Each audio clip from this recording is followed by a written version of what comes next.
I think that bears as a group are really a lot of fun and a lot of challenge to hunt. There's a variety of methods of hunting them. Generally, you hunt bears where they eat.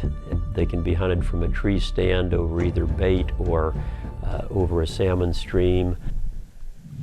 So it can either be a natural attraction, such as grassy hillsides, blueberries in the fall, and you can hunt them, as I say, out of tree stands, or you can hunt them spot and stalk. Spot and stalk grizzly is a whole different ball game than sitting in a tree stand, that's for sure.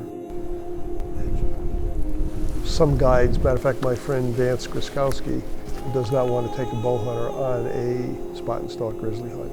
He just feels it's too dangerous.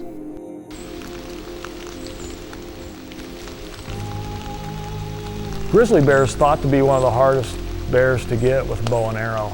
Grizzly bears live in thick country. I shot my grizzly bear in Finley River, which is in the central part of British Columbia. Jordy McCauley was my guide. He basically owned the outfit. And what we did was we drove roads and climbed little hills or small mountains, if you will, and we glassed timber cuts. Here's a cub track. Looks like probably this spring's cub. See, that's a hind footprint and the claws ahead of it, so it's sow with this spring's cub. There's a front pad track there, claws ahead of the track. So they like these roads, don't they? Yeah, I can see why. I'd hate having to walk through them alders all day too, eh? I hear you. But they travel up and down them and get back and forth between these cut blocks and stuff. And it's actually a pretty good way to see what kind of bears are traveling around the country. It's a good sign though, you know. Sow with cubs, there's got to be boars around. Yeah, you betcha. Typically, if you're going to hunt Alaskan brown bears, they're going to be along the seashore or maybe along salmon streams or rivers, whereas grizzly bears tend to be more in mountainous country and thicker timber, and it can be difficult to get a grizzly bear because you have thermal currents to deal with, because you've got a lot of thick brush.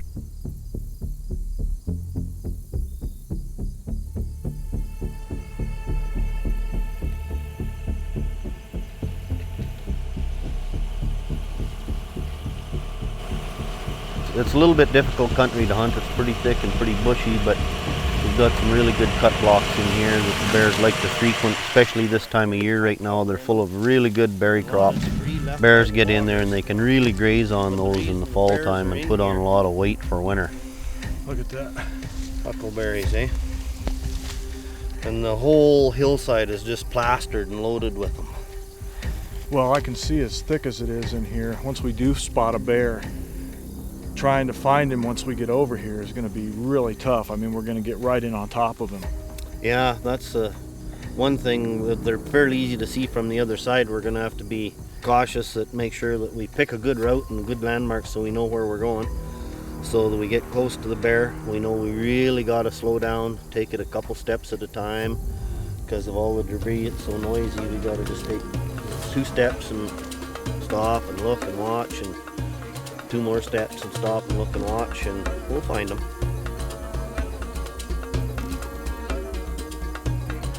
We were looking for bears to come into these timber cuts to eat berries. And what ends up happening when you do those types of hunts is you have to be on one mountain and you're glassing another. So if you spot a bear, it's not going to be close to you. It's going to be a mile away on the other mountainside. And that's exactly how our hunt went down. The timber was only cut from the valley up so far on the mountain, and then the rest of the mountain up was still timbered. So this bear come out of the timber from the top down into the cut and into the berries and started feeding. Now, these bears are kind of like ghosts, you know. I mean, you sit and you sit and you sit and you wait and you watch and you glass and you look, and then all of a sudden, poof. They don't come out of the woods, they come out of the middle of the block. Yeah, there's enough relief to the ground and enough bushes they can sneak out there and you can't see them. I'll tell you, Jordy, that one would do. I mean, I'd love to stalk into bow range on that one. Maybe we should consider moving fairly quickly if we're gonna go.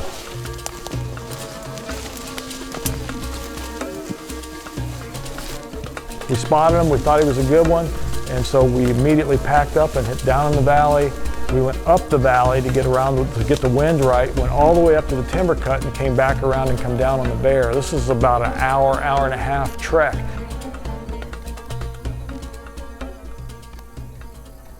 We don't even know if the bear is going to be there. Well, when we get over there and we start working in to see where we think he's going to be, it's really thick. It's thick brush. And I remember my cameraman, he was worried sick about going into this timber cut looking for this grizzly bear because we couldn't see anything. And I just told him to keep the camera rolling and stay on my shoulder, and we're going to go this way. And we just walked very slow and very easy, and not stepping and breaking twigs and looking all the time. And we probably walked 100 yards like that, and there he was.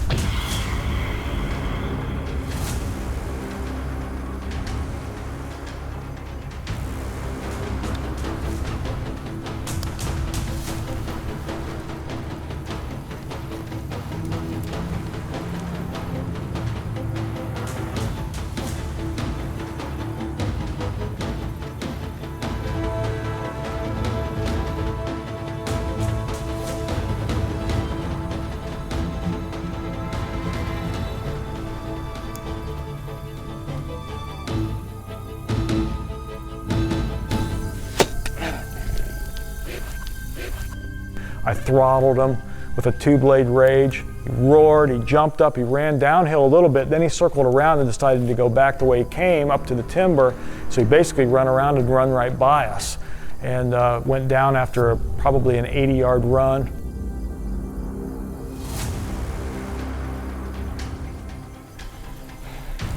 Perfect pass through. He's going down right there. Yes, yes. I have got a case of the nerves. What an exciting hunt.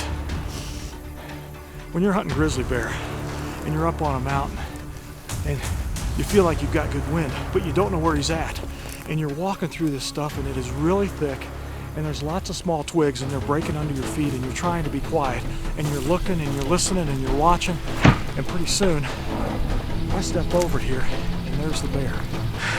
Double lunged him, he doesn't go 100 yards. Let's go down and find our arrow.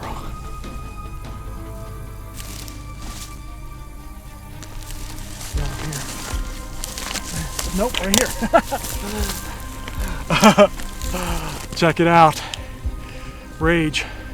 2-blade rage, perfect pass through. Also notice the arrow is marked kill. That's because I do a lot of practicing. When you go on a hunt like this, you might only get one chance. You don't want to miss. Boy, that worked out slick. Perfect. Thank you very much. I watched him just run over and he just died just right over there. Thanks again, man. Perfect. Let's go see him. Beautiful. He didn't go 100 yards, man. No, I think maybe about 60 or 70. He's down. Look at this. Look at this, Jordy. Oh, look at this. Oh, look at this bear. He's huge. Wonderful. Look at the muzzle. Huge muzzle. Big wide ears on the side of his head. Big heavy claws. I really like the silver tip up over the hump. Silver tip and hump. You know, we're hunting in northern British Columbia along the Finley River. Jordy McCauley, the grizzly man. What an incredible hunt, man. Thank you very much. You're welcome, Tom. It was a fun hunt. Look at the size of that bear. Oh, he's huge. I can hardly hold him.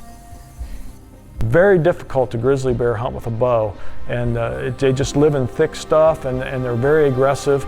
Grizzly bears aren't as big as Alaskan brown bears, but I'll tell you what, they are very mean and very aggressive, even more so than their Alaskan cousins. So grizzly hunt is one of the tougher hunts for a super slam, that's for sure.